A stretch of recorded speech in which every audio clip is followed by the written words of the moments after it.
everybody, and welcome back to the WTF1 podcast, ABCDEF1 edition. Yes, for the first time ever, we are doing a podcast to essentially go through the entire season, our ABCDEF1 rankings, and basically rank all 21 drivers from worst to best. So it should be very interesting indeed. Tommy, the WTF1 founder, welcome. Thank you so much for sparing some time. Of course, it's near Christmas, and you've done all of your work now, and this is just voluntary now from you. So thank you, Tommy. I appreciate it. And Katie, the WTF1 author, I've seen many happy recipients of your brand new book, the WTF1 Annual. So congratulations on being an author. I'm waiting for the verified tick, and then I can go and cry. Yeah. It's only the natural way that this goes. Tommy, then me, then Matt. No, then never me. Let's be real. Anyway, so as I mentioned, ABCDF1, we're basically going to be going through everything that we've voted for on every driver. The point system is as follows. A star is 6, A is 5, B is 4, C is 3, D is 2, E is 1, and F is 0. So shall we get into this? Actually, let's thank TuneFix, first of all, for creating this table for us. Doing the work for us. Yeah, essentially sent us this incredible table that we've gone, well, we have to make a video about this. So well done. Thank you, TuneFix2 on Twitter. I love this kind of statistics that we cannot be bothered to find out for ourselves, but someone amazing out there has done it for us. So shall we dive into it? Let's go. Let's go. Okay. In 21st positions. Remember, this is all points combined over the season using the grades that we then turn into numbers. Is, of course, Robert Kubica. It couldn't be anyone else. It's not the average, it's the added up points. So Robert Kubica gets 9 points because he got an A in Zandvoort and a B in Monza, raced twice. And if it was on average, he would have finished third. But I mean, I think a lot of that grading... That would have been incredible. Yeah, I mean, the grading was obviously... given because we were like, wow, he wasn't actually that far behind Gio, but good old Rob picked up the sub. What was that reaction, Katie? Just good old Rob. It makes it sound like a mate at the pub or something. Yes, I reckon he'd be a great laugh down the pub. But he did a good job in those 2 races. He did, yeah. Obviously, he was brought in because Kimmy Reichenin tested positive for COVID-19. And I mean, what a track to make your F1 return, because he last raced in F1 in 2019 with Williams. But Zandvoort, that was such a challenging track. And we were all, a little bit unsure about how Robert would get on, but he did a phenomenal job. And unfortunately, things didn't quite work out as smoothly as he wanted in Monza, but overall, not bad. Glad to have him back, so... Yeah, also, I've just noticed I've got Peppa Pig on the radiator. I didn't think that earlier. I was like, why have you got that on? Yeah, I was cleaning out a cupboard and I just found it was a present for Soph. I just realised it just sat there. I'm leaving Peppa there, to be honest with you. Carry on, Tommy. What I was going to say is, it's nice. It's actually quite nice that he ended his. You'd assume unless he subs in again, that it would probably be his last race or races this season. And it was just a nicer way for him to return, because let's be honest, his return at Williams, he was in the worst car by an absolute mile and just qualifying 20th every weekend and had nothing to fight for. Whereas it was nice to see him in a car where he could actually compete. And I mean, for his comeback, we were obviously very impressed, and I think rightly so. So yeah, A and a B, fair play. 3rd overall, GOAT. 3rd average overall. Let's not get confused here already. Well done, Robert Kubica. Congratulations. Okay, so we move on to the permanent drivers of the grid, and it'll be no surprise that in 20th position we have Nikita Mazepin with 45 points. Had a best result of 8 times, receiving a C, and a worst of F in Bahrain, where he crashed on the first lap of his debut race. But he had 4 C grades to end the year. I mean, C grades for us is usually, didn't really see him. Here's the thing. So I wouldn't take too many things from that. But I mean, if you compare what he was like at the beginning of the season to the end, you'd have to say there was a steady improvement in terms of not crashing as much. I wouldn't say he got much closer to Mick Schumacher, apart from maybe 1 or 2 occasions. Mick was definitely the team leader by quite a substantial margin. And I think we joked about this at the start of the season. And we did still see it towards the end where they'll be together on the track, and the next thing you know, Mazepin's 45 seconds behind Mick Schumacher. And, obviously we don't get to see how his race unfolds because he's not at the front. But, it's still a rather poor season from him. Yeah, even as a rookie against a rookie, it wasn't a fantastic season, to say the least. I mean, we at least gave it, these are obviously our grades averaged out. The fans, obviously, we joked a lot. Well, and they gave him an F pretty much every weekend. Apart from, I think he got an A* maybe for not turning up in Abu Dhabi, maybe. But anyway, yeah, our grade, he was more consistent at the end of the year, but realistically, it was more just the fact that he wasn't bad as opposed to him being good. It was just nothing particularly spectacular, really, all season. Yeah, no, obviously he got the nickname Mazepin at the start of the year. I think partly that's getting, a hang of these F1 cars, but also, he's been very vocal about the fact that he had this chassis that he didn't get on with. So once that changed, his results did improve to, give him some credibility to what he was saying. But yeah, probably not the best debut compared to his teammate. I think in qualifying, Mick outqualified him literally 21-0 or something like that. Because I don't think there was any clean sweeps, was there, this year? I don't think there was a clean sweep. We'll have to check that one. No, it wasn't a clean sweep, but it was very close. I know that. Oh, okay, cool. Maybe it wasn't included the one where Mick didn't make it through to qualifying because he crashed. But yeah, probably. Yeah. I think it was. Yeah. But I guess just for the stat people, they're like, actually. So he outqualified him twice. There you go. Schumacher 20. Mazepin 2. Thank you, Tommy. Thank you for the clarification. Thank you very much. Okay, moving swiftly on. In 19th position, we have Kimmy Reichenin with 57 points, so 12 more than Nikita Mazepin. He had a best result of A in Mexico and Russia, where he got points finishes, and a worse result of F, where he literally just crashed into the back of Giovannazi in Portugal on a straight. And that's where you're thinking, Kimmy's probably done. Free racism. It was a very lackluster final season for Kimmy Reichenin, to be honest with you. I think Alfa Romeo generally were very poor. And Kimmy went from kind of beating Giovanazzi quite comprehensively, I guess, when they were first teamed up together, to then kind of being beaten by Antonio. And I felt like that just more showed the slump of Kimmy Reichenin than it did maybe show the improvement of Antonio. So, of course, he got some points finishes, but overall, Kimmy was very much nowhere for a lot of the season. Considering how crazy a lot of the races were, it just didn't seem to really perform at all well. I mean, he ended the season with 10 points, which actually was 7 more than Antonio, surprisingly. But that was a couple of 8th positions towards the end of the season. So you could say that he did have some decent performances, but overall Alpha were just not great. No, it was a pretty disappointing year for Kimmy, especially as he knew at the start of the year this was going to be his last. I mean, F1 have shown the clip now where drivers do their predictions, and he said the race he's most looking forward to is Abu Dhabi because it's going to be his final race in F1. So to go into the year with that attitude that, this is the last time I'm going to be able to do this, and then to make so many, even like silly little errors, like we said, crashing into the back of your teammate or crashing on your way into the pit lane and stuff like that. It just wasn't Kimmy at his best, but I'm sure he is happy to be leaving F1, spending some time with his family and with a nice hefty paycheck. So not bad. Yeah, Kimmy is one of those drivers where it was more like a farewell tour. We got to see some humorous moments, and he did, to be fair, have a couple of good results where we saw his him getting an A and getting some good points. But yeah, it's very much not the old quick Kimmy we knew, and it was more like Katie said, he knew he was going.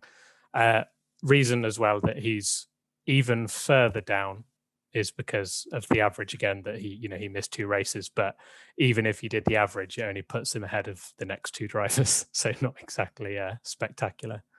Yes, good point, actually, that he did miss did we grade him at all for that? No. So no. He missed out on potentially 6 points, which that's why. Actually, no, to be fair, he still would have only been 1 behind his teammate. So, okay, moving on then. Kimmy, well done, or not, for 19th. I'm sure he's absolutely devastated. Yeah, he's going to be watching. Yeah. Damn it. That's the thing I cared about. Next up is a joint 17th place. Nicholas Latifi and Yuki Tsunoda with 61 points, so 4 clear of Kimmy Reichenin. With Nicholas Latifi, he had an A star where he secured points and was running in third for a very long time, which essentially enabled Ocon to win the race. And that's, of course, Hungary. And then the worst was an E in Emilia-Romagna, where he crashed into Mazepin. Nicholas Latifi. Nicholas Latifi. Where do you even? What do you even? I mean, I think he definitely improved towards the end of the season, 100%, at least in qualifying. He out-qualified George a couple of times, legit, which he obviously didn't do before this season. Obviously didn't really get the results that he maybe hoped for, but yeah, it wasn't too bad. I think he improved enough where I'm like, Albon won't demolish him next season. So yeah, I just think he's one of those drivers where he's not going to do anything special, but if he continues on this kind of improvement path, maybe he deserves to stay in F1. Yeah, he was just decent. Like I think he did improve quite a lot from him being fairly poor last season. But yeah, him out qualifying George Russell in the last 2 races. We'll go into Russell way later, but maybe that was to do with George already mentally checked in at Mercedes. Who knows? But yeah, I think Latifi did all right, all things considered. But I think him being 17th is a fair position to be in. Yeah, every year that Nicholas Latifi has been in F1, he's kind of just been a bit anonymous, and he's just been that Canadian in the Williams and just been at the back of the grid. But ever since, and this is going to sound like really stupid, but ever since he uploaded a video of him showing off his Nutella obsession, I feel like people have warmed to him, and he's actually become quite a good personality in the paddock. I actually like him. He's like the funniest guy. Like, yeah, I'm not saying that video is single-handedly responsible for people now like referring to him as the GOAT and all this kind of stuff, but I think 2 points finishes. Yes, one was in Spa, which, do we even count that as a race? Who knows? But I mean, finishing 7th in a Williams in Hungary. Yes, I know that half the grid got wiped out in Bottas bowling at the start, but overall, I think hopefully he can leave the season with a bit of pride. And I am looking forward to seeing him. I love the way you say that. It's so like pity. Like, I hope he gets summed up something from Nicholas this year. Latifi like quite well. They've just been like, well, the Nutella video is quite funny. That's what we're going to talk about. It's very similar to the TikTok video, Try Not to Laugh, that we did with Lando, where both of you are like, oh my God, this is hilarious. And then I'm just there like, he's doing a Nutella video. But anyway, Nicholas, yes, he did improve, but still, I think Albon should definitely beat him next year. If he doesn't, Albon's F1 career may be in jeopardy. Not that it is already. Anyway, and joining 17th was Yuki Tsunoda, and Yuki would have finished behind Latifi had it not been for his incredible final finishing position in Abu Dhabi, where he got an A star from both of us. So yeah, Yuki got 61 points as well. His best result was, of course, the A star in Abu Dhabi, where he finished 4th, and his worst grading was E from Russia, where I think he just finished a million years off the pace. He had 11 D grades over the season. Now, that is quite an interesting statistic. Yuki Tsunoda, certainly massive improvements in the last few races, at least for pace-wise. But I say massive improvements. Obviously, you look at the fact that he finished 15th, 13th, 14th, and 4th in the last 4 races. But in qualifying, in particular, he seemed to be getting a handle of the car a bit more, being able to push and not cause a red flag, because I think he caused God knows how many red flags over the course of the season. But yeah, I think it's better to finish a season off improving than start a finish off. Well, actually, to be fair, he started the season incredibly well, and we were all like, oh my God, Yuki Tsunoda hype train. And he finished it off quite well. So I guess it's all right. I'm very much looking forward to hearing Tommy's summary of this one. But yeah, this could be like a Tommy rant. But yeah, what can we call it? Tommy Tails. You're still muted, Tommy. No one wants to hear my laugh. Yeah, I do. I do, yeah. Tommy's Tails. There we go. Tommy's Tails. I like it. Very good. But yeah, like you say, he started off the season really well, got that 9th place finish in Bahrain, and we all sat up and were like, oh my God, Tommy is right. Yuki Tsunoda is like a wonder kid. He's doing serious things out on track. And then everything sort of fell downhill when he had the crash in qualifying in Imola, which was only the 2nd race in. And yeah, from that point, he kept crashing in qualifying or having little offs in practice and wrecking the car. And I don't know if that just massively dented his confidence, but there was a definite fall in performance from Yuki. But like you say, he had some good results mid-season, got a 10th place in Silverstone, 6th place in Hungary, and then, like you say, finished the season off with a 4th place. But yeah, hopefully it's just a case of you live and you learn as a rookie, and he'll come back next year and hopefully be a bit closer to Pierre Gasly. But I mean, what a teammate to have in Pierre Gasly. Like, that guy has been seriously impressive this year. So we'll see how they get on versus each other next year. Yeah, even as a rookie, I can't even use the excuse of him as a rookie, because he was very poor and very crash happy and just not on Gasly's level. Really. And yes, I will admit I definitely hyped him up far too much at the start of the season. But if, at the end of the day, if you go on social media, the only race that matters in the season is Abu Dhabi. So technically, Tsunoda's the 4th best driver on the grid. So fair play to him. Wow. I've never seen such blind fanboyism. That's incredible. I admit he was very poor, but yeah, hopefully that race that he had at the end is like the perfect confidence booster. I mean, he himself admitted he was very surprised, especially in a driver program like Red Bull, that they kept him on. So did he say that? Did he? Yeah, he said it himself. He was like, I'm surprised myself they kept me on, which is very honest. And it clearly paid off, at least in Abu Dhabi. So yeah, so let's see next year. Yuki. Let's see what crazy predictions Tommy has for next year for you. Let's see. World champion. Watch me hype him up and him be terrible again. Yeah. So Latifi and Sonoda joint 17th with 61 points. We then go to 16th place with Antonio Giovanazzi, 64 points. And as I say, he would have still finished a point ahead had Kimmy scored 2 Cs in the races he missed. So very surprising for someone who literally scored 3 points all year. We were like, yeah, hey, let's give him a higher grade because it's Antonio. He got a best result or best grading of an A for Saudi, where he finished 9th. Jesus, we're giving A's out for 9th. And worst result of E for Hungary, where I guess we just had enough of him. So, yeah, he had 12 C grades over the course of the season. I think this is more telling of the F1 TV direction of never seeing Giovanazzi on the track ever than it is maybe his actual results. Of course, he had that very strange part of the season where he just became a god. Like, he literally became Italian Jesus for real and started popping it in Q3 and Zandvoort in Monza. As soon as they announced he'd lost his seat. Yeah.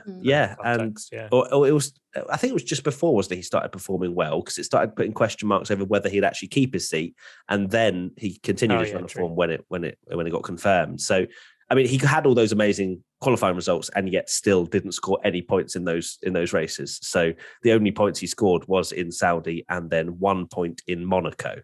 So he did actually make it into Q3 in Monaco as well, I think. So, I mean, geez, Antonio, my goodness me. I mean, just a poor season again, isn't it? Like, how from all of those crazy races are you scoring 3 points? I just don't. Yeah, that is always the thing that comes back to me with Giovanazzi. I mean, at the end of the day, he's in a poor car. He's not in the greatest car, but even, Kimmy at his age managed to get 2 really good points finishes in those races. And yeah, for me, it always comes back to what you said. In a season full of crazy races where, Latifi's running in 3rd in one of them, Ocon's winning a race and stuff, how he's not managed to at least, scrape a 5th or a 6th. That's kind of what you want to see from him. And yeah, he's not in the greatest car in the world, but even when we've seen the more elite drivers, the Leclercs, the Verstappens, when they're in Saubers, Toro Rossos, they still manage to get these results of like P4, P5. So unfortunately, we've just not seen that from Giovanazzi, and it would have been maybe nice to see him, what he could have done if Alfa were more competitive next season. But for me, I'd struggle to argue that he deserved to keep his seat next year. And he just he's like, I think we were surprised to see him this year, weren't we? As well. Yeah. Yeah, no, Giovanazzi, he has definitely had the most average season out of everyone, I think, on the grid. I mean, looking back at why we gave him an E in Hungary was because he finished 13th in that ridiculously crazy race where even both Williams drivers got points and Giovanazzi was still trailing around in 13th. So, yeah, it's one of those things. Sad to see him go, but he's just a bit too... That adds so much emotion behind it. Sad to see him go. Maybe it's a great life. See you soon. See you in Formula E, hun. There you so, will. You're a Formula E fan girl, aren't you? So lucky me. Yes, lucky you. Okay, so Antonio, 16th, 64 points. Congratulations on beating your teammate.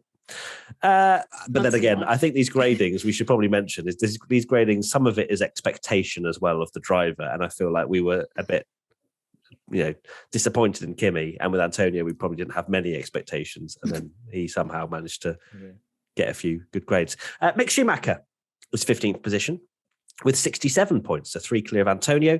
He had 6 times graded B and 5 times graded D. Obviously, very difficult to judge. He beat his teammate comprehensively throughout the season. And he sometimes put the Haas in a place that it didn't belong. But generally speaking, there's not very many opportunities for him to really score an incredible result. I think 12th. Oh my God, the doorbell's going again. I'm just going to ignore it. 12th position. He scored. It's Mick Schumacher coming to ask. Hungary. Yeah. Mick's like, I'd like to speak about my grade, please. But yeah, three clear of Antonio. I think it was an okay season for Mick. He did crash quite a few times. So he needs to sort of get that out of his system. But I think that he'll be reasonably happy with this season. Yeah, with Mick, I know I've been quite negative with some of his grading this year, but I still stand by it because although he's, ridiculously quick on pace, obviously, like we say, he's completely wiped the floor with his teammate. He has caused Haas to have a serious hole in their pockets from the amount that he's crashing this year. Because although we can joke and go, that's a spin, like most of the time it was just a spin into a gravel trap or whatever, whereas Mick is actually doing more costly, like properly demolishing the car in things like did it in Monaco in FP3, literally with just like a few minutes left on the clock and couldn't take part in qualifying. He did the same in, I want to say France, but I don't think it was France. But like he's done it a couple of times this year. And obviously we saw it in Saudi during the race. So yeah, he needs to get that out of the system. But generally, not a bad rookie season and an absolute dog of a car. Yeah, I think Mick himself said in Saudi that he got a bit too over eager to catch a Williams because I think it's probably the first time he'd ever had the chance to actually race another car. So not that that's an excuse for, like you say, binning it in the wall. Yeah. I mean... Oh, don't say that, mate. He finished 12th in Hungary, ahead of Giovanazzi. Exactly. I mean, he's very crash... He was very crash happy, but he showed signs of like a great performance. Like you say, Hungary, that's the kind of thing that, finishing 12th in a Haas, and he was, I know Verstappen had half a car, but he was wheel to wheel with Verstappen at one point.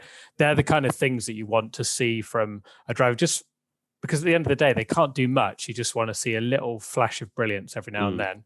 And I feel like we did see a little bit of that from Mick, and he got into Q2, which shouldn't have even been possible. I can't remember how many times he got into Q2. Was it once? Paul Riccardi did. I think that's when he crashed. Did he crash at Paul Riccardi and secured Q2? Yeah.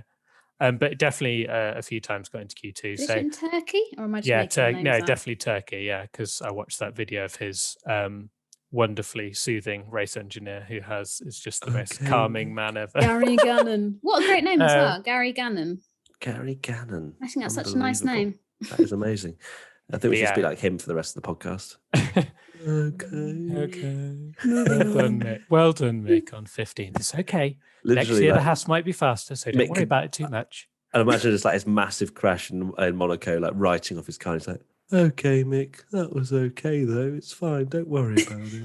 It's okay. It's brilliant how he turns. I mean, I would probably get annoyed at that level of just being nice. I'd be like, just tell me I'm rubbish.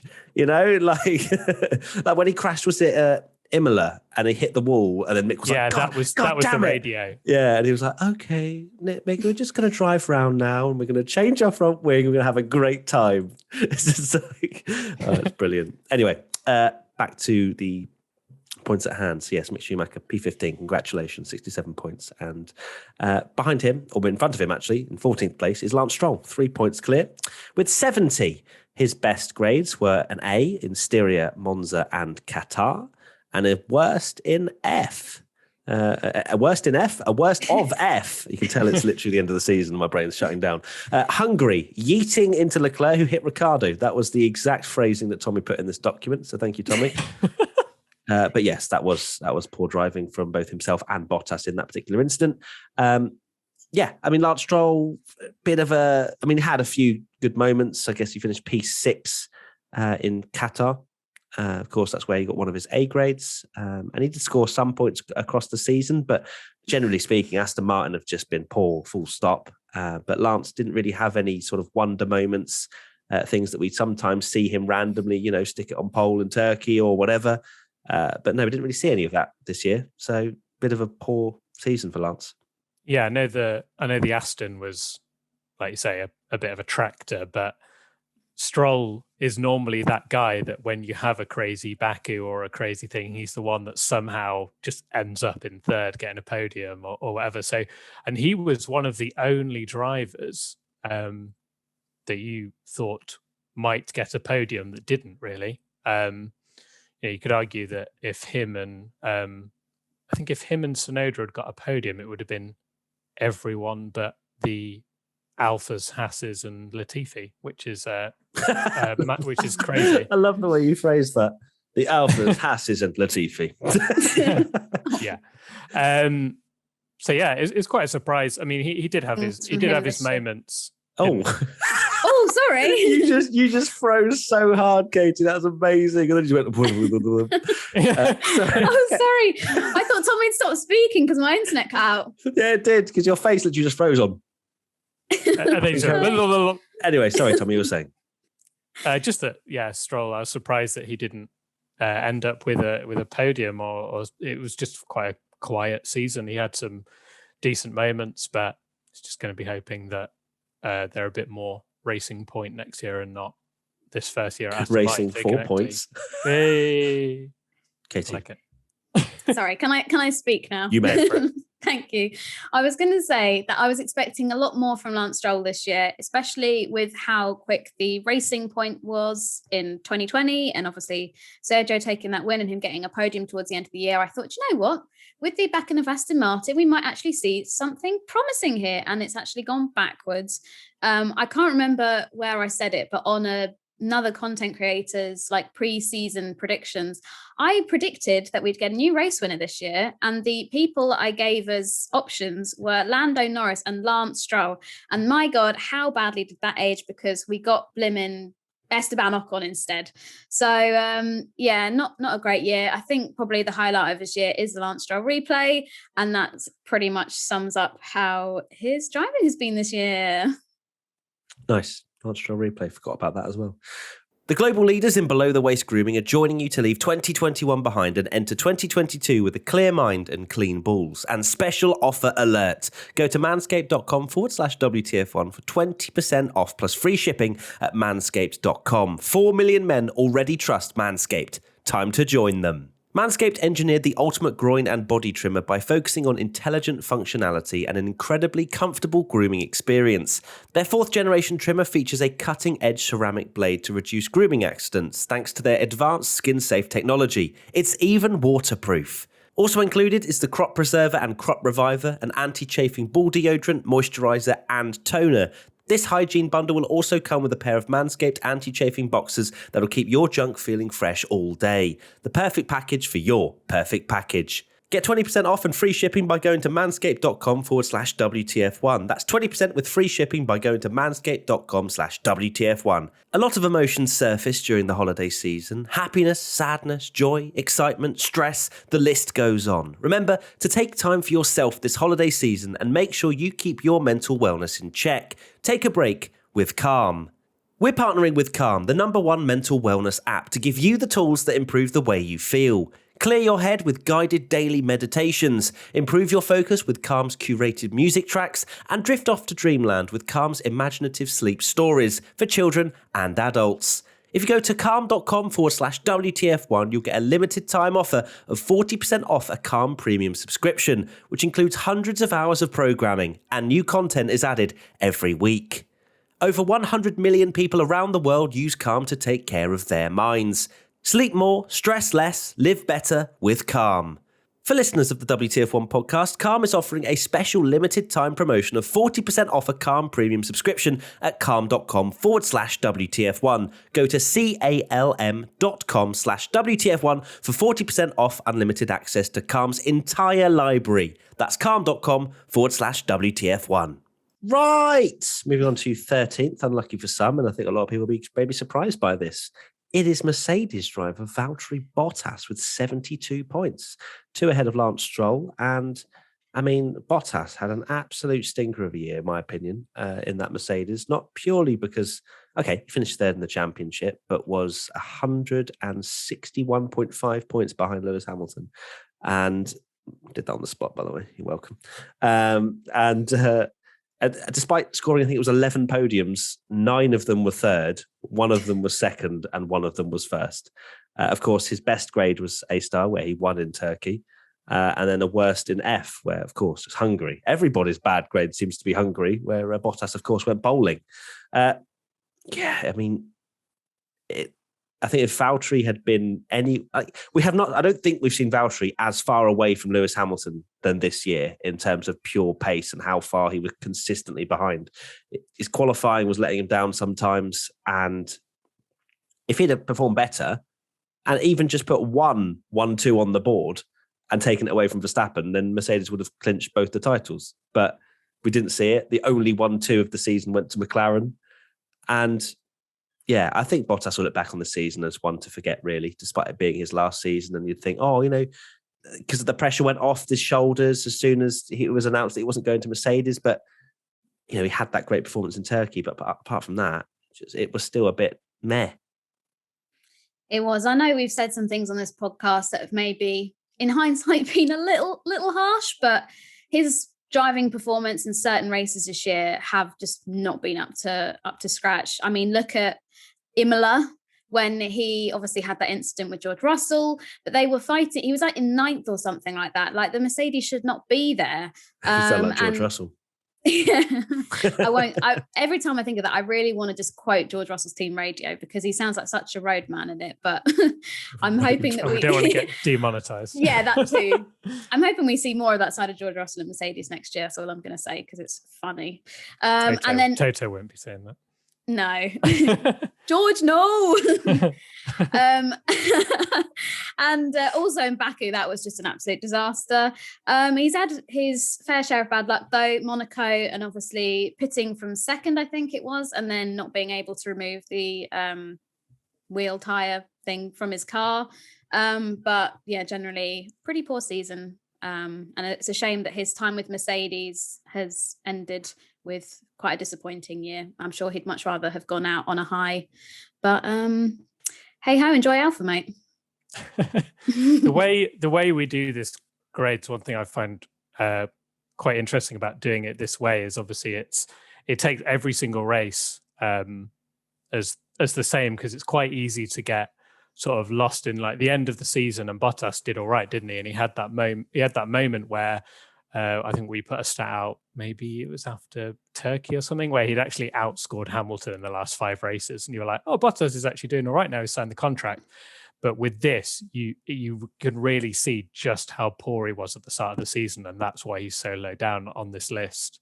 He didn't get an A grade until Monza, which is insane. And it's mad as well when you actually look at his results. You say that he's so poor at the start of the season. He finished third, retired, third, retired, 12th, fourth, third, second, third, and we're like, he is scum. Like he's the worst results ever. The thing is, though, I feel like he could get third when it was the Mercedes was looking decent, but then when the Mercedes didn't look so great, we saw these races like Emilia Romagna. I don't know why I said it. I'm reading it off the thing. Imola, Emilia Romagna, and Azerbaijan. He's so unbelievably poor in those races. But then, he turned it around in Turkey, and you thought the amount of times, we'll go into Perez later, but the amount of times that it was like Perez is the best teammate, Bottas is the best teammate. It just flipped and changed all the time based on who was doing well, and we were definitely guilty of it, and everyone else was as well. And, when Bottas got that win in Turkey and he looked like he was more consistent, we're like, Bottas is peaking at the right time and he was finishing third and helping them. And then he was nowhere in the Abu Dhabi finale, just at the point where Hamilton needed him. So, I think 13th overall is a fair sort of judgment of this season. Not great. Savage. We love it. Okay, moving on to P12 in the ABCDEF1 rankings. It goes to Daniel Ricciardo with 74 points, 2 clear of Valtteri Bottas. His best was A star, where he, of course, won at Monza, and his worst was E in Monaco, where he literally got lapped by Lando Norris, which was quite insane. Going into this season, we thought Daniel Ricciardo, and please butt in if you didn't think this, guys. But I thought that he was going to beat Lando. I thought that Danny Rick may take a little bit, maybe take a few races to get used to the McLaren, but overall over the season, he would beat Lando. But it just did not happen in the slightest. Yes, his Monza win was amazing, and I love Daniel Ricciardo to absolute pieces, but this season has been a shocker over the course of it, 100%, no matter how you look at it. I think towards the end, again, he's taken steps forward to be closer to Lando in pure overall pace, but generally speaking, for a 7-time Grand Prix winner, 7, 8, 7? 8 now. 8 now after the season. 8-time Grand Prix winner to get beaten so comprehensively by someone who's only just starting out their F1 career, really. Lando only, 3 seasons now? Yeah, it's crazy to think Ricciardo's been in F1 so long as well. Yeah, so not a good, kind of tarnished his reputation a little bit, getting beaten by Lando, especially after he then went away from Red Bull, because, there were rumours he left Red Bull because of, the whole Verstappen, whatever, couldn't beat him, or the fact that they favoured him. But you'd expect to go to McLaren, he'd become the number 1, but that didn't happen.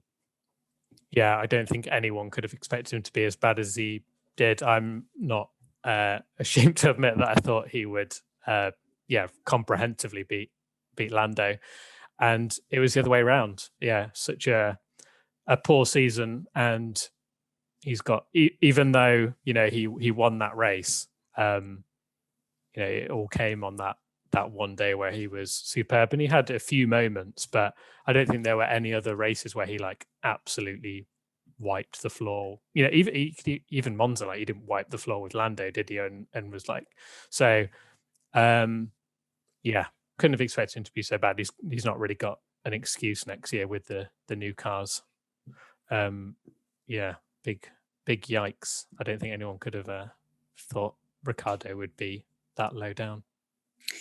No, I mean, just echoing what you guys said, it was a very disappointing year for him, wasn't it? Apart from, without the Monza win, his year was would look dreadful. If you put it out in front of somebody, you'd think that would be almost like a midfielder back marker when you've got somebody like his teammate Lando, who was at the start of the season getting podiums on the regular.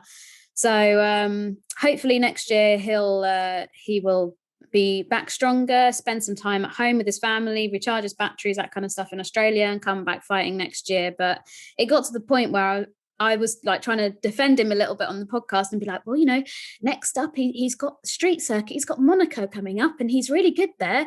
And then he got his worst grade of the year. So, it's all very well saying I run these streets, but when you've got your teammate lapping you and you're finishing 12th, then it's a bit bad, isn't it? I'm just looking at that, of the actual graphic, and Bottas, actually that's a total lie.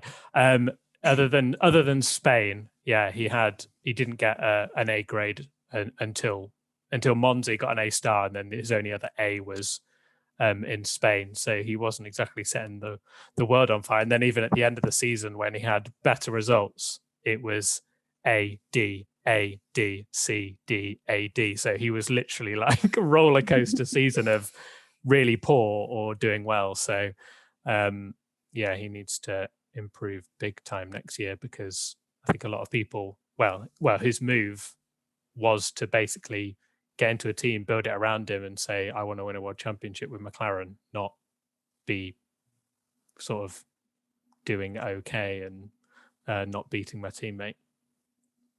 There you go. The Daniel Ricciardo slander is over. We do love you though, Danny. Next up, in tied 10th position is Esteban Ocon and Sebastian Vettel with 77 points. So 3 further than Daniel Ricciardo. Let's start with Esteban Ocon first. Of course, A star for Hungary, his win. So a driver that actually didn't get a horrendous grade in Hungary because, of course, he won the race. And in Saudi Arabia as well, where he finished 4th, but was so close to the podium.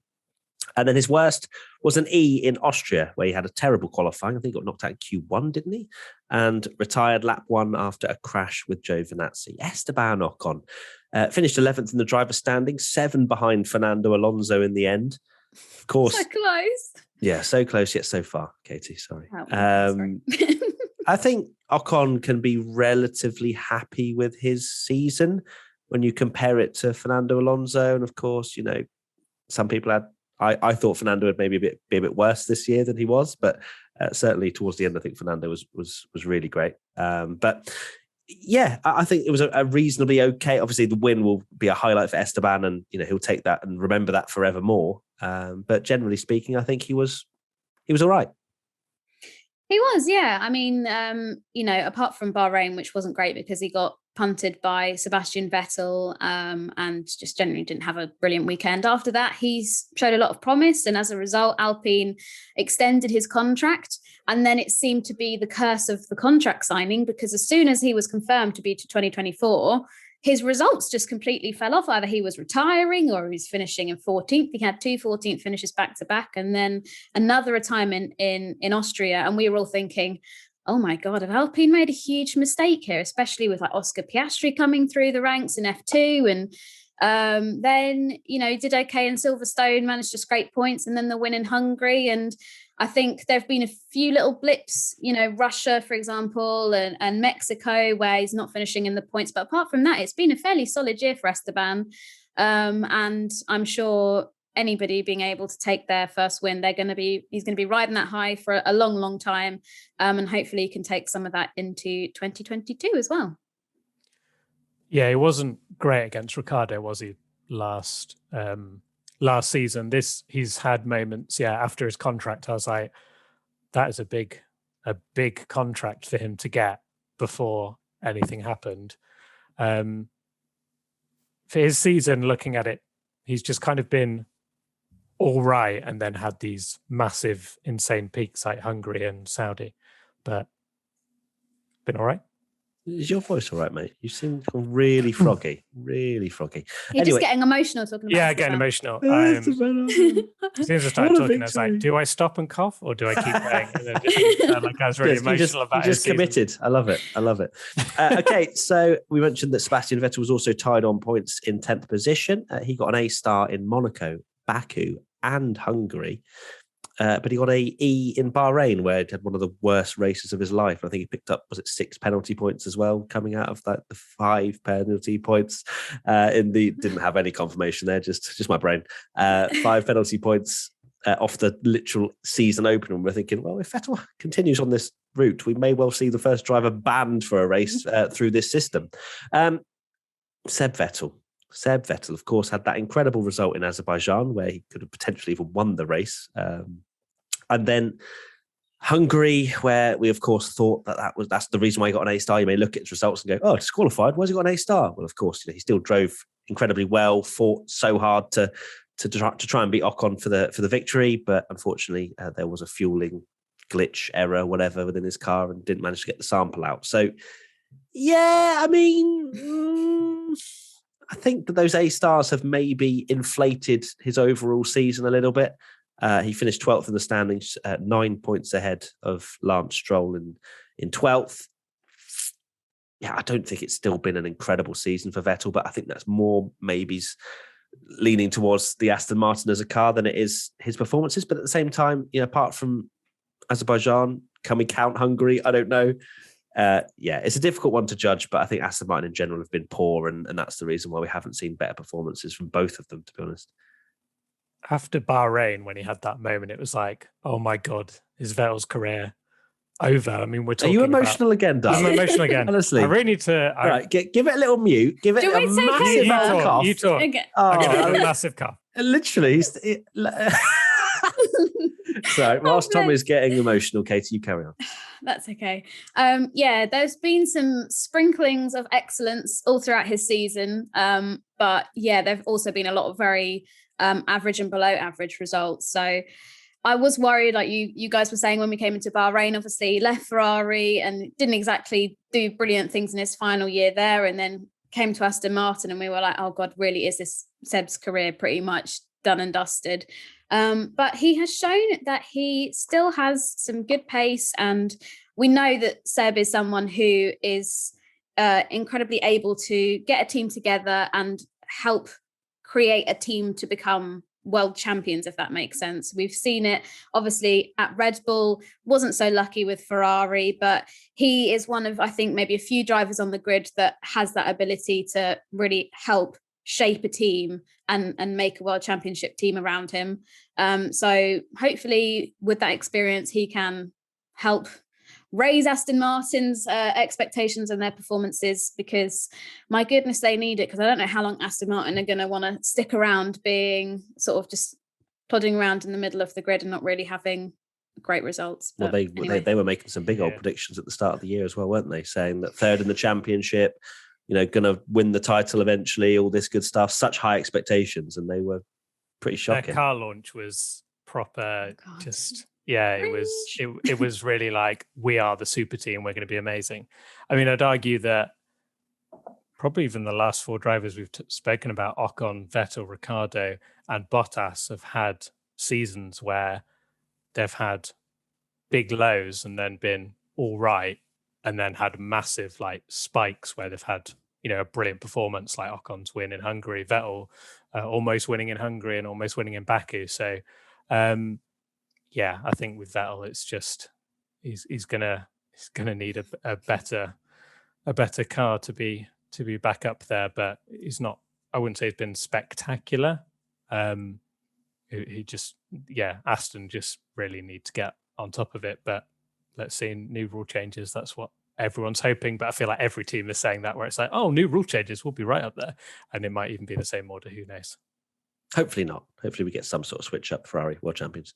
Okay, so that's the tied 10th. Let's go to 9th now. And Sergio Perez with 79 points, 2 clear of the 2 we've just spoken about. His best was A-star, where he won in Baku, and his worst was F in Belgium. Sergio Perez. Yeah, difficult one to judge as a whole, because he has had moments of brilliance. I mean, he literally won the world title for his teammate in the final race, which is more that you can say than what Bottas did for Hamilton. I think that he's had moments where it's like, okay, he had 3 podiums on the trot between Turkey and Mexico. And, I think that he has shown moments that he's got the pace. It's just so difficult for a driver to go into that Red Bull team. We've seen that so many times already. And I think Perez, had he had a few better performances, similar to that I said with Bottas, had he had a few better performances, they would have probably won the Constructors as well. But unfortunately, he did have moments where he just wasn't on the pace.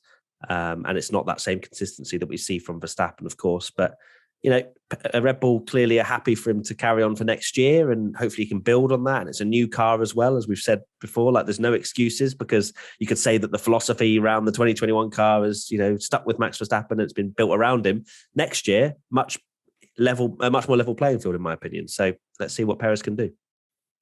Yeah, Perez really needs to sort out his qualifying. That's definitely his biggest downfall, because he was getting knocked out in Q2 where his teammate was getting pole in certain situations, which isn't going to help at all when it comes to Sunday. But yeah, with Sergio, I think credit where credit's due. You know, we've seen that second Red Bull seat be a bit of a poison chalice, because everybody who seems to be in that seat doesn't seem to last and gets kicked out. And, you know, yes, in Baku, you could argue that win was gifted to Sergio, because obviously Max had his tyre failure. But he still won a race, and he still beat the second Red Bull driver curse, or whatever you want to call it. And for the second half of the year, he has really improved, whether he's, you know, finally put the puzzle pieces in place that other drivers have struggled to do, and maybe fight his corner and say he wants the car set up in this way, because obviously there's all these arguments that both cars are set up to favour Max, and that's why people aren't really getting on with that second car, because Max has got a very unique driving style. But, you know, maybe Sergio is pulling his weight now and saying, no, I want this to change to this, and as a result his results have improved. But yeah, I think there have been some bad moments, but generally, you know, he's finished fourth in the drivers this year, so I think he can probably be quite happy with that, because in previous years, other drivers like Gasly and Albon haven't finished there. So yeah, it's flipped all year, like I was saying with Bottas, of like Checo's, you know, he's not any better than Albon, and he's not going to be able to help Max win the championship, and then he'll do something amazing, and it'll be like, this is why Red Bull hired him. And then, I mean, his looking through this sheet, his grades at the start of the year, no one is as up and down as Perez. He got A, E, B, D, B, A star, A, B, C, E, C, F, B. Literally just roller coaster, like up and down. Like, yeah, absolutely crazy season. And then obviously his heroics at the end, which is probably what his whole season will be remembered for, you know, helping Max. And I saw a lot of things going around where when you actually look at the whole season, there's so many pivotal moments. I mean, that is just the nature of a finely balanced title, where you can look back and go, well, actually, if Perez hadn't have done this, you know, Max might not have won the title, etc. So I guess where he's done better is if you look at his grades at the end, it was AAA, BB, CA. So he's, I think he's definitely got better. And I know there was talk that he now sort of stopped trying to copy Max's setup and go with something more his style and get used to it. And at the end of the day, he doesn't need to be beating Max. He just needs to be there. And I think towards the end of the season, he did show that that's where he needed to be. You know, Abu Dhabi, while he couldn't match Lewis and Max's pace. No one could all year. He needed to be in the mix. So when the pit stops happen, you can block the other guy, and that's exactly what he did. So to be fair, he wasn't actually that far off Verstappen in Abu Dhabi. Like, he was maybe 3-4 seconds, and of course was used as the mule to slow down Hamilton. So towards the end of the season, that happened a fair bit. It happened in Kota as well, where, you know, he knew he was just sacrificing his racing. I mean, even you could argue, did he even have a problem in the final race right at the end, or was it just if there's any worry about bringing another safety car out, or delaying the safety car, sorry, Checo, he knows what he signed up for. So I think 9th is a fair thing, but I think we'll see him a lot better next season. They were right to keep him on, in my opinion. Lovely stuff. Okay, so moving on to 8th place now, and 3 points clear of Sergio Perez is George Russell with 82 points. His best was an A-star in Styria, where he qualified well, but DNF'd in the points with a power unit issue. And then, of course, in Belgium, where he finished second, though finishing, what are we going to call it? Not sure. And then the worst was E in Emilia-Romagna, where he crashed with Bottas and was pretty much his fault. George Russell, yes, let's talk about George. Finished 15th in the championship with 16 points. Had an insane run of form. Yeah, exactly. I mean, he had an absolute insane run of form in the middle part, where he finished 8th in Hungary, 2nd in Belgium, of course. And then let's forget the Netherlands. But then we move on to Italy, 9th, Russia, 10th. And he scored four in the 5 races there. Qualified third in Russia as well, didn't he? Was it third? Yeah, third. Yeah. I mean, some ridiculous performances from George. Of course, you kind of look at that. Without that, the season looks very mediocre, but he just had this incredible 5 races, and then it seemed to tail off again, whether that's due to Williams being like, okay, we're done for this season, we've got the points, Alpha aren't going to beat us, let's focus on next year. Who knows? But there's probably also a point of the fact that George is focusing on Mercedes, and he retired in the last couple of races and whatever. Of course, one of them was Mazepin crashing into the back of him through no fault of either of them. But yeah, George, obviously a great season. He'll look back on that. And yeah, I just look forward to seeing what he can do next year in the Mercedes now. Yeah, if you'd have done this grading after Russia, I think a lot of us would have put him probably top five drivers, because he was on such a sensational run. And there was all those races before even where he got the points in Hungary and the I mean, I say fortunate podium, but I mean, he still qualified in P2, which was a sensational lap. Even those races before, he was qualifying, getting into like Q3 in a Williams, and there was that run where even though he qualified really well, had a bit of poor luck where he retired from the points. But then, yeah, at the end of the season, he just sort of is quite anonymous, really, at the end of the season. I mean, he got 7 C grades at the end. So we were just kind of like, yeah, did all right. He was there. He raced. But yeah, the middle part of his season was absolutely spectacular. And I guess that was the time to do it, because that's when a Mercedes seat was free. Exactly. I'm trying to think when they announced the Mercedes seat. They announced it right after the Netherlands, didn't they? So where were George's results? Yeah, so he got some good results before he was announced at Mercedes, and then carried on picking up a few extra points. But generally, like, a phenomenal year from George Russell. Obviously, we've mentioned it, getting that Williams through to Q3 seems like a very ambitious thing to do, and he seemed to be doing it without much of an issue some of the time. And like you guys say, I'm just really excited to see how he gets on at Mercedes with Hamilton next year, because from the tiny little taster we got in Sakir last year, I think it's going to be extremely spicy, and I can't wait to see it. Spicy. Spicy. Okay, moving on to the next driver. 5 points clear of George Russell in 7th place is Fernando Alonso. His best grade was an A-star in Hungary, where he obviously defended to help Ocon win, and in Qatar, where he secured that amazing podium. And then he had a worse grade of a D in Emilia-Romagna, Monaco, and Saudi. Yeah, Fernando had a pretty good season, didn't he, in the end? I thought, didn't have the greatest starts to the year, scoring 5 points in the first 5 races.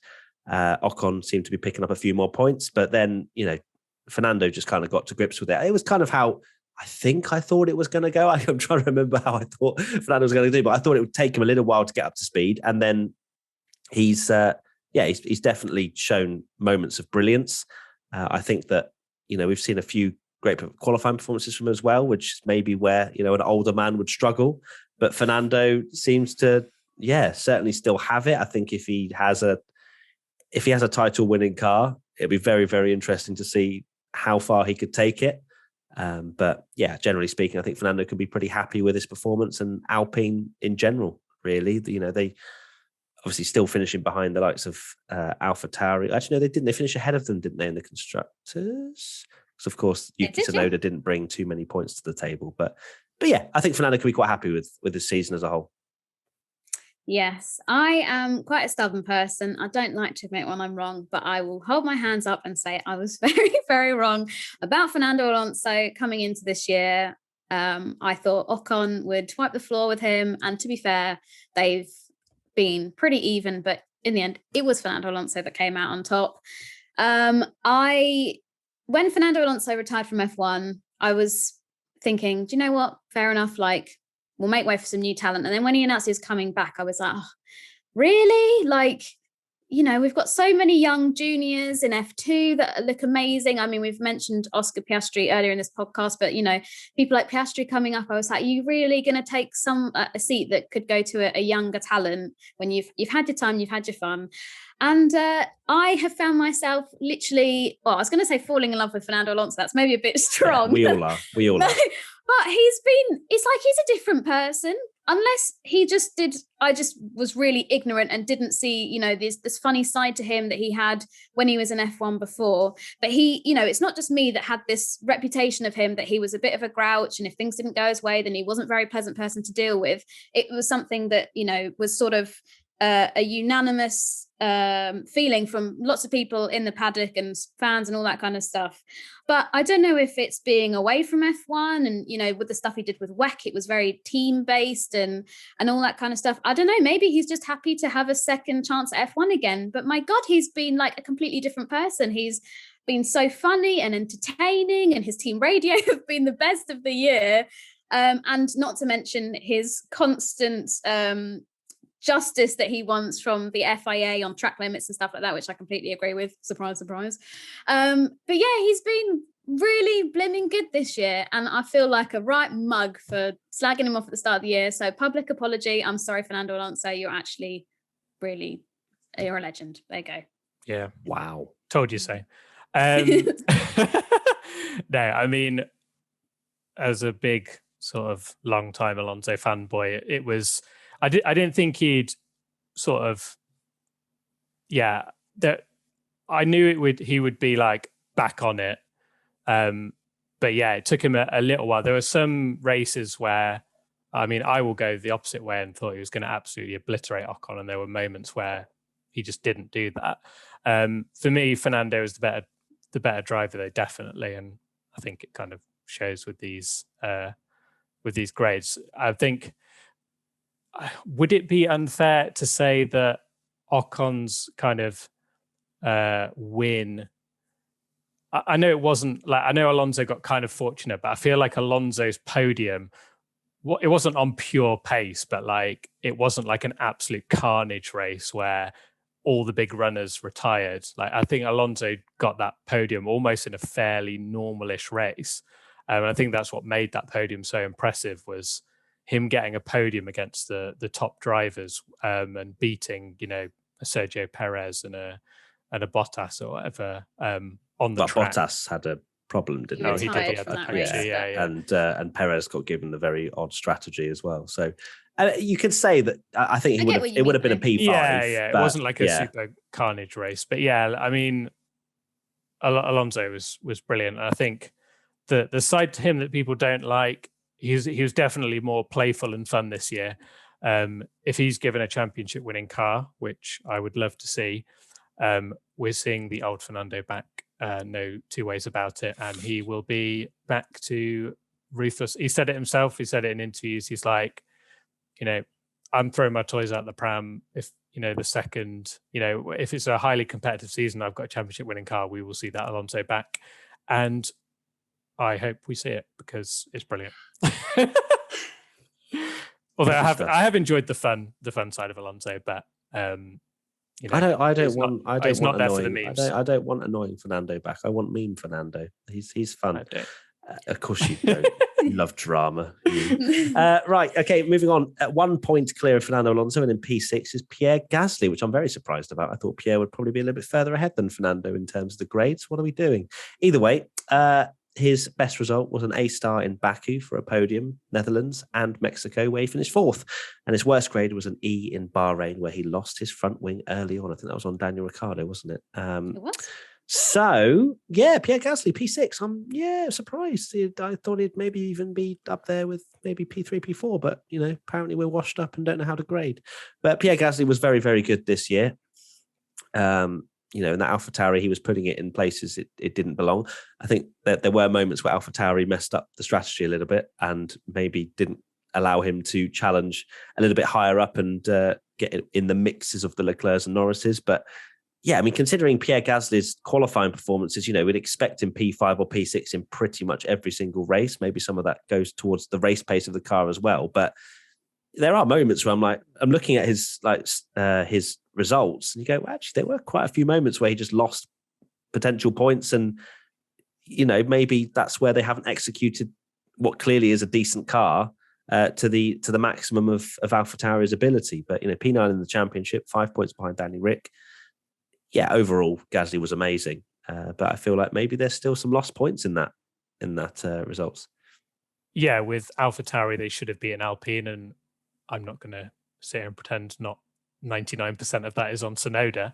But at the end of the day, I think Gasly, still did lose points. I mean, like Bahrain, for example, that was the AlphaTauri was looking almost like the second or third best car in Bahrain. Yeah. And for him to lose his front wing on the first lap is not great. He's had some amazing performances, and he's just really performing really well in that team. His qualifying is definitely a lot better. If it was done on qualifying, yeah, I'd probably put him third, fourth best. But surprisingly, yeah, when you look back at his results, they're maybe not as impressive as it kind of feels like. It's still a very impressive season, like you say, to be not far off Daniel Ricciardo when Daniel Ricciardo got a win as well. Yeah. Is very impressive, and he was solid. But it was a good. I personally, well, I would, because it's our grading system, but I think it's close. Pierre's like top 5. He's like almost there. I think you could even argue that he maybe had an even better season than last year when he won a race. I think he was more consistently just good. So good performance. I'm just worried for Gasly, like where he's going to go. Like where's the next career move? Because everyone's signing these really long team deals with certain drivers, and I worry that Gasly's got nowhere to sort of progress to. Well, these new regs might open up new opportunities and new teams that aren't the front. or aren't the front. The normal Mercedes and Red Bull. Maybe these new regs will allow for a Williams to be like, hey, well, look at me, we're number 1 now. Who wants to come drive for us? My I don't know if it's a bold prediction or not, but I think Gasly will end up at Aston Martin in a few years. That's where I think he'll go. But that's not what the question is. So with Pierre Gasly, he's definitely one of the drivers that is like a star of the year. But then when you actually look back at where he's finished and got those points, which is obviously the important thing, he only finished 9th in the Drivers' Championship, which, I would think, having not looked at it, like if I had to pick out where he would have finished it, I would have thought it'd been like 6th or 7th with how he was qualifying and stuff like that. But with a few unfortunate retirements, I mean, like he completely ruined his race in Monza with the sprint, because he was the victim of a first lap incident there, and ended up retiring from that race anyway. So yeah, it's an unusual one, because like you say, in our minds, we all think about Pierre putting him like top 5 in our quali predictions, and it not even really being looked at twice. People are like, yeah, he probably will qualify there. But then just drops back when it comes to the race. But overall, very good year from Pierre. Yeah. Moving now to the top 5. 4 points clear of Pierre Gasly is Charles Leclerc with 92 points. His best was an A-star in Spain and Silverstone, and a worst grade of D in France, where he finished 16th. Why did he get an A-star in Spain? I'm trying to remember. He finished 4th or something. Yeah, he finished 4th. Maybe it's because he just hauled that Ferrari to a place that we didn't expect. Maybe we were just like, well done. Or we were just really passionate. Either way. He got a C in Monaco because we all disagreed on his quali crash. So yeah, Charles Leclerc, difficult one. I think it's been a reasonably poor season for Leclerc when you look at someone coming into the team and beating him in the points. But then on the flip side of that, on the races they did finish, Charles Leclerc beat it. He didn't beat in that way. He on the races they did finish, Charles Leclerc finished ahead of Carlos 13 times. So I'm not too worried as a fanboy. Wait, not a fanboy, just passionate. 14. 14? 14-8. No, I thought it was 14-8 in the race and 13-9 in qualifying. All right, mate. Jeez, you know the stats better than I do. I don't know where you've just plucked that out of me. But okay, cool. So even better than I thought. But yeah, I think he's just had a few moments. Obviously, that crash in Monaco was, painful to say the least. But yeah, not as good of a season as I was maybe hoping in comparison to a brand new teammate. So some work to do for Leclerc over the winter and to be better next year, in my opinion. Yeah, I think, well, from our rankings and just generally, Carlos did a much better job of that in that Ferrari, which is surprising seeing as it was his first year there. I mean, looking at the stats, obviously Charles got his second place finish in Silverstone, but then Carlos to get 4 podium finishes compared to Charles Leclerc's 1 is speaks for itself kind of thing. But overall, it's a better year than 2020. So every cloud. Actually, no, I'm going to go back on it. I'm looking at his results and I'm going to say that he didn't actually have that poor of a season. Because there's not 4th places and 5th places. Hold on. I was literally about to become a Charles Leclerc fanboy. Yeah. No, hold on. Well, it's because, I was because yeah. Oh, fine. You're not going to let me go back on myself. It's fine. You carry on. No, I was going to actually just save your boy Charles because if I look, the reason I had that stat up is because F1 posted it. And obviously, Sainz beat Leclerc in the championship by 2 places. It was only actually 5.5 points. But like I said, Charles finished 14 times ahead. And to be honest, Sainz being anywhere near Leclerc is unbelievable. I don't want to take anything away from Sainz, but I would definitely not put Leclerc's season down because I think he was really good in a lot of places. I think the key that what let Charles down is if you look at all the races that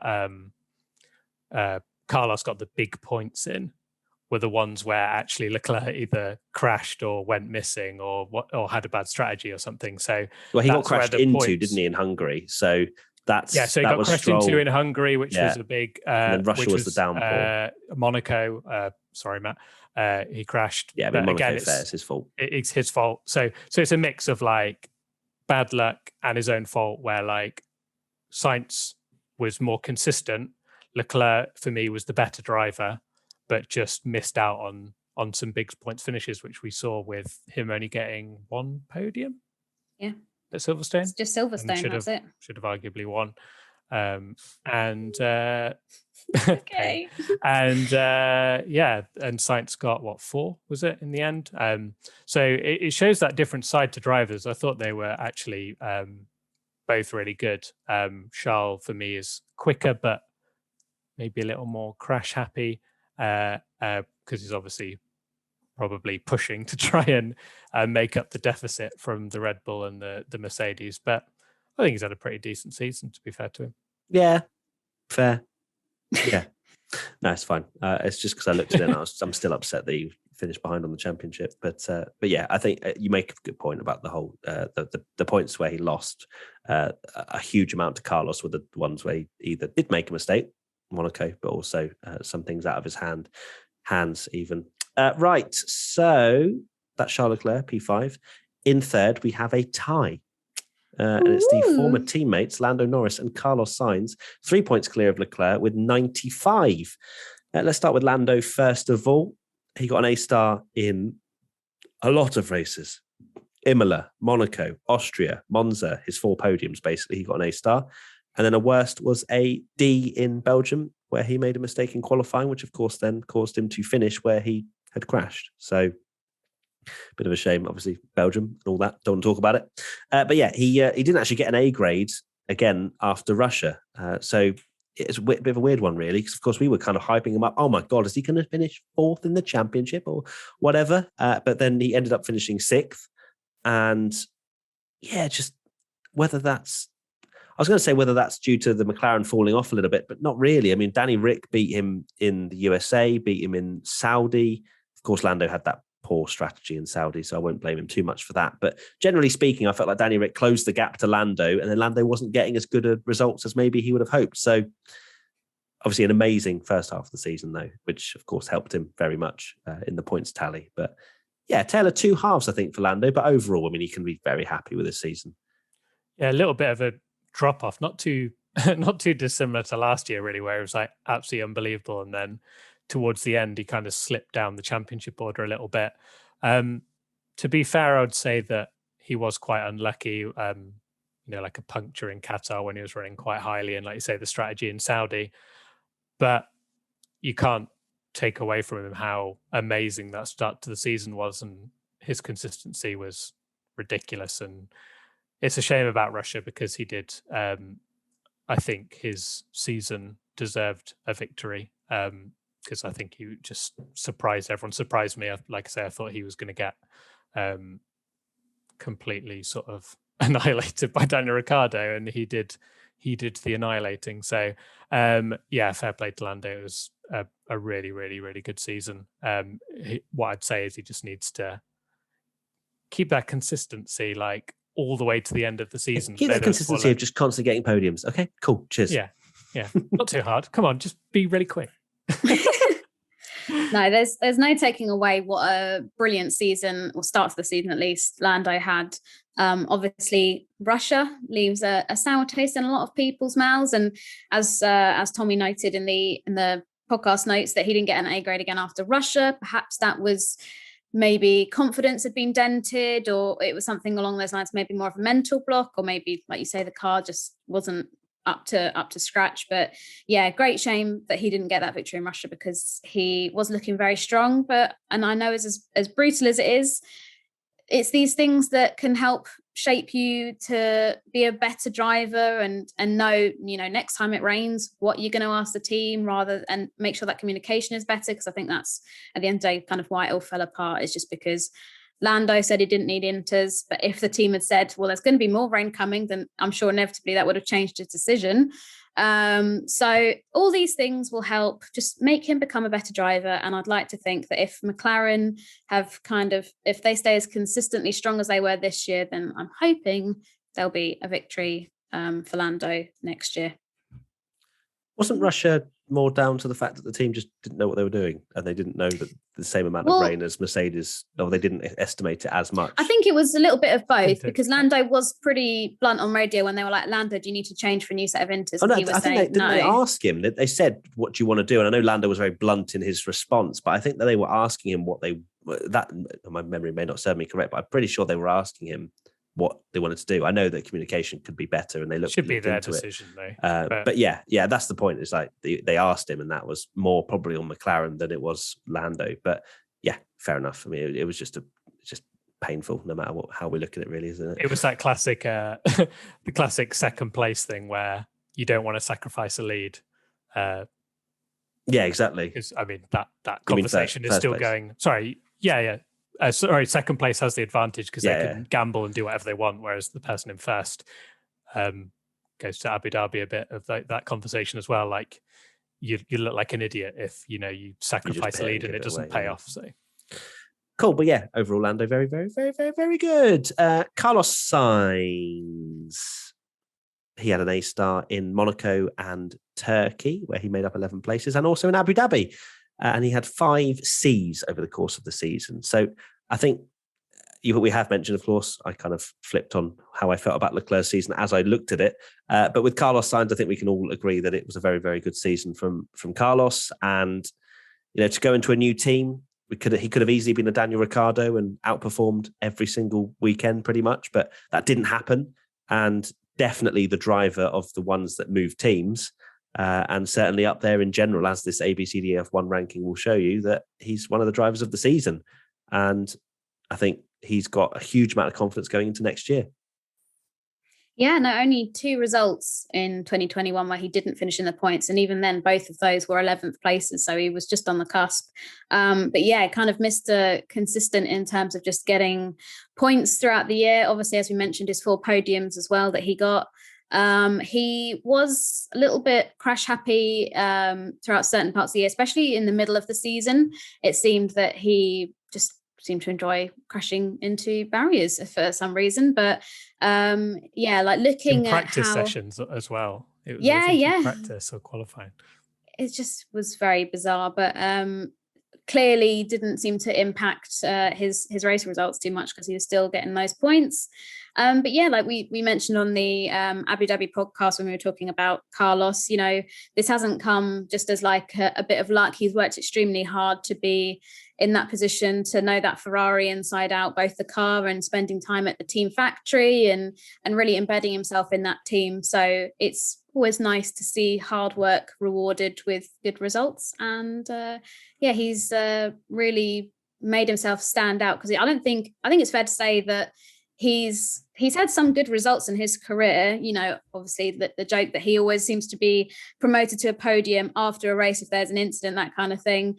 But he's never really been one of the star drivers of the season, in my opinion anyway. People might disagree with me. But this year he seems to really have broken through that and cemented himself in one of the top tier lists along with the other great drivers. I would disagree, because wasn't he really good at McLaren last year, and everyone was sort of going, wow. I think Katie was more saying like going to the top tier echelon of drivers. Yeah. Okay, that's a fair comment. Because I agree. How dare you disagree with me, Tommy? Because I agree. Yeah, I wouldn't have put him in the kind of top tier. But this season, like you say, no other driver that moved did anywhere near as good as Sainz, and he didn't really have a bad race. I mean, that was the thing. The difference between Leclerc, like we mentioned, is he had a terrible race in Imola, loved crashing everywhere, and still finished P5. I love it. Yeah, exactly. So he's still probably got a C grade, I'm guessing, for that race. But that was his worst grade all season, was a C. So we never really gave him a poor grade, and just consistently really, really good. For him to go into that team after the year that Sebastian Vettel had, and there was all this talk of like, oh, the car's cursed. It's like Red Bull, where they're just sabotaging Vettel and they want Leclerc because he's the golden boy. And then for Sainz to come in and beat him in the points is absolutely insane. So yeah, what a season from Carlos. Okay, it's now time to announce time to get who is the runner-up for the ABCDEF 1 season rankings, and it goes to Lewis Hamilton with 103 points. So that is 8 clear of the 2 we've just spoken about. And Lewis had an A-star 6 times in Bahrain, Portugal, Spain, Brazil, Qatar, and Abu Dhabi, and a worst grade of D in Monaco and Baku, which was back-to-back Ds. Big space between the A-stars, 3 of the first 4 races and then 3 of the last 4 races. You're right, Katie? Yeah, I just got the giggles because I'm 5 years old. Is it the D? It might be. The back-to-back Ds. And he had no A-stars in the middle of the season, did Lewis Hamilton. How do I sum up Lewis Hamilton's season in a way that doesn't anger the entirety of Team LH? No, I think that he hasn't been bulletproof this season. Obviously, Mercedes... Well, I mean, I say obviously, depends who you are, but it seems as though Mercedes were on the back foot a tiny bit in terms of performance. If you look at the season as a whole, I think even Adrian Newey came out and said that he thinks that Red Bull were the quicker car over the season. So I think that Lewis had moments of absolute brilliance, as we always see from Lewis. But at the same time, we didn't see that bulletproof Lewis Hamilton that maybe we have seen in the past. And maybe there will be moments where he looks back on and would have done things differently. But generally speaking, of course, it's still an amazing season from Lewis. Both him and Max deserve the championship, no doubt about it. I just don't think it's probably Lewis's best season from just some of the moments. For example, let's take a look at Monaco. Yeah, Monaco. Yeah. It's funny you say that, because I've seen so many people say, oh, this was Lewis's greatest season, and I think that's a disrespect to him, to be honest. I can't sit here and say that was Lewis's best season. For me, he was absolutely phenomenal, and I think he proved a lot of doubters wrong, because particularly that first race, there's no doubt in my mind that the Red Bull was the better car, and the Mercedes wasn't woeful because Bottas still finished third. But the first race, the whole season, it was like, oh, finally Lewis doesn't have the best car. We'll see Verstappen win. And Hamilton beat him in Bahrain with an amazing drive. And I feel like we saw that side of Lewis where, he proved the doubters wrong when he didn't have the car a lot of the time and absolutely annihilated Bottas. But then, like you say, we saw races like, Baku is such a pivotal race now. We look back on the season where he had that opportunity to take such a huge chunk out of Verstappen's lead and the whole magic button. But then, Monaco was, I'd argue Monaco was probably the worst race we've seen from Lewis Hamilton in ages, where Bottas was actually up there and Hamilton just seemed to have absolutely no pace, which was so strange. yeah, this season for me just showed that you can't write Hamilton off, and we'll go into Verstappen, but the season Verstappen had for Hamilton to have almost won the title is absolutely remarkable and unbelievable. So, yeah, no doubt, an incredible season from him. And it was that consistency at the end where after Mexico, we're all like, this is it. Verstappen's going to win the title. And then it's like, bang, winning from 20th in Brazil. And then you were just like, that's it, it's over. He's going to win every race, easy. And then chaos, which we won't talk about. But yeah, still an unbelievable season from Hamilton, no doubt. Yeah, it's been very refreshing actually to have a championship battle with Hamilton and another driver, because every year people have sort of said, oh, well, all Hamilton has to do is kind of show up and he'll get pole because he's got the fastest car, and then he'll just lead and that'll be that. So it has been really awesome to see him actually, go wheel to wheel with somebody on track. And yeah, he has made a lot of mistakes. There's no shying away from it. Even I know, Imola, where he had that incident where he went off the track because of the damp weather conditions, hit the wall, obviously not at a speed that wrote the car off. It just, donked the front wing, but still he was able to recover from that. And as you said, magic button, obviously completely unintentional. He didn't want to be going straight on. He wants to be going left. But it happened, and there's lots of other little things that have been sprinkled throughout the year. Which mistake at Silverstone, like that was a mistake exactly. At the end of the day, and even though he still won, like. Yeah, there's been several different examples this year where mistakes have been made, whether they are intentional or accidental. But it just proves, like you say, that even with those mistakes and having a car that is extremely quick and somebody like Max Verstappen behind the wheel of that car, who is an incredible driver, that Lewis is still able to go into Abu Dhabi with a chance of taking a record-breaking 8th title, like really is remarkable from him, and shows why Hamilton is, the greatest of our time. So whoa, she brought up the GOAT statement. Hello. Didn't start it with statistically. She just went straight up with he's the GOAT. Fair. Yeah, well, I think, Max is undoubtedly a brilliant driver, but at the moment in the form that he has got and all the championships behind him, I would stick with that at the moment. But I said of this time. I didn't say ever. Sorry, Max is the GOAT. Yeah. Wait, what? Well, actually, to be fair, if you're going on race wins and you actually put it for the amount of races they've each had, Schumi will still be ahead by 2 wins, apparently. So there we go. Who is the real GOAT? We will decide one day when we all die. Nicholas Latifi. Go Tifi. And the final person we need to speak about, of course, is Max Verstappen, who won the ABCDEF1 rankings by a massive 15 points, which is quite miraculous when you look at how close most of the other drivers have been. So 118 points for Max Verstappen. He had a start 12 times over the course of the season. And he had 1, 2, 3, 4, 5, 6, 7, 10 wins. And he had 2 C grades, Monza and Saudi. So 5 of the A-star grades were in a row between Monaco and Austria, extremely close to averaging out as an A-star for the entire season. 12 A-star grades, 8 A grades, 0 Bs, we didn't fancy giving him any Bs whatsoever, and 2 C grades. So, I mean, Max has had an unbelievable season. And when you look at where he lost points and whatnot, and who deserves the championship, I do think both deserve the championship, no doubt.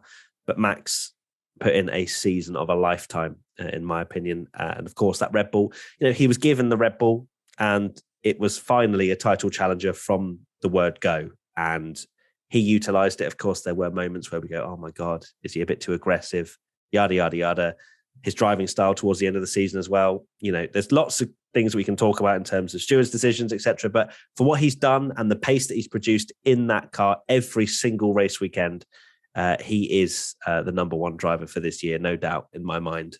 And he deserved the championship. He did. Not in the way it unfolded, but he deserved the championship. Gotta be careful what you say there, Matt. Ah! Cancelled. But yeah, no, looking at the grades that we've given Max and Lewis this year. As you mentioned, we gave Verstappen 12 A stars. We gave Hamilton 6 We were at A stars. gunpoint for 8 of them because Tommy told us that we had to, unless that's true. Otherwise, wrap the cape around our heads. God, what a brutal way to go. But yeah, like double the amount of A stars for Verstappen. Both of them with 8 A's. Hamilton with 5 B's. Verstappen had none, as you mentioned. 2 C's for Max, only 1 for Lewis, and then 2 D's for Hamilton and none for Max. So yeah, it was a brilliant season from Max. Showed total dominance, kept his head cool when it mattered, and he had a championship winning car underneath him. And, you know, as we will say until the cows come home, both of them were equally as deserving of that championship. But there can only be one winner, and it is a 22 race season. I mean, we've talked about it many times. It's unfortunate the way that it did have to end in those circumstances. But I would say that, yeah, I think having an overall look at the season, Max was just the stronger of the two. Not to say that Hamilton was weak or anything. They were both incredibly good. It's just a case of having to keep everyone happy. Can you tell Twitter's been a lot of fun the way every time we mention Max, it's like, but also people. Lewis is wonderful. Yeah. But yeah, well done, Max. What do you think, Pepper? Oink. Is it not Percy Pig? Even Percy, yeah. Peppa Pig's a kid's cartoon. Sorry, yeah, Percy that is Pig. Percy Pig. Sorry, Gonna get a Peppa lawsuit Pig on your hand fans. now. I apologise. Yeah, with Max, his, you know, even as the biggest Max cheerleader, which I obviously don't hide, I was worried that if Max got given a championship-winning car, there's never been any doubt in my mind that his speed is ridiculous and he's arguably like the fastest driver in Formula One. But the consistency. Whoa. But the consistent. Really? Would you not say? It's just controversial. I always put Nikita Mazepin as the fastest. Hamilton's definitely the more mature, balanced driver, but for me, Max is faster. But that's just my opinion. But I'd worry that his consistency would be the thing that let him down. But if you look at the grades that we've given him throughout the season, I mean, if you take the sort of bad luck he had in Baku, the crashes with Hamilton and Bottas.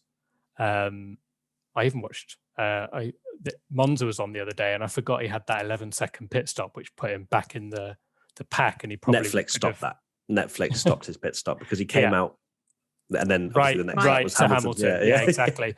But if he hadn't have had that slow pit stop, he might not have undercut Ricciardo, but you know, he might have finished top 2 again. We could have had a season without that bad luck where he'd have finished first 11 times and second 11 times, and we'd be talking about one of the most ridiculous seasons ever, where his consistency was just unbelievable. So that was probably for me the biggest surprise. And yeah, his driving at the end got very desperate because of the nature of the title and how sort of heated it was. But there's no doubt in my mind that he deserved the title over the course of the year, and is a worthy champion despite the FIA absolutely ballsing up the finale, which I will admit. But for me, Verstappen, you know, was an unbelievable season and deserves to have a championship. Thank you very much. Really appreciate that, Max fan. Take care of yourself. Okay. Oh, sorry. And Lewis was also wonderful. How dare you have an opinion? How dare you?